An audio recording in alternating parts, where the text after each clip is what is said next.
Hey everybody, I thought I would share a behind the scenes video. I haven't done that for a while, but I'm outside working in the garage today and yesterday on a project that I have coming up that you'll see pictures of soon.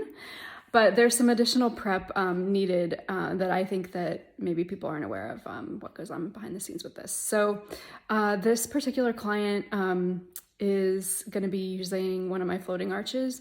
I'll insert a picture here and then I'll come back.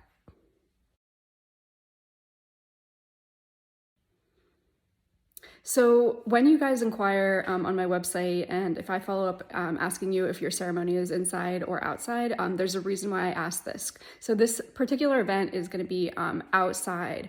And so the way that I mount the flowers and attach them and secure them is different if it's inside or outside. So I'm gonna kind of walk through this particular event. So it's going to be in a super high wind area outside. It's also on a surface that's not entirely flat, which means that there's other things that I have to do to make sure that your flowers are stable. So all of these things kind of factor into what I need to know behind the scenes to start prepping days and weeks ahead of your event to make sure that your flowers aren't going to blow over or anything like that, and that they're going to look level and even. So for this project, what I need to do is, because the ground isn't level, I need to use certain mechanisms to level out the bases for my floating arch post surfaces.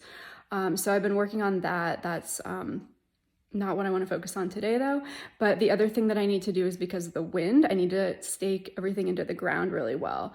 You don't want to be standing at your ceremony and have your wedding arch blow over.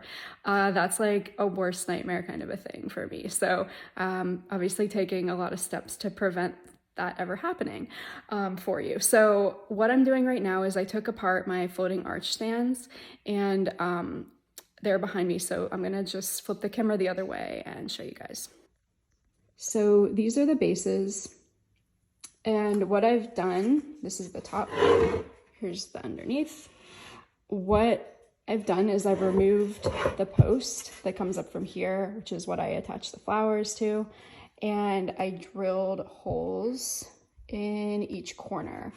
And what I'm gonna do with that is be able to stake each corner into the ground on an angle so that it will be secure, and then also place stakes around each side on the opposite sides.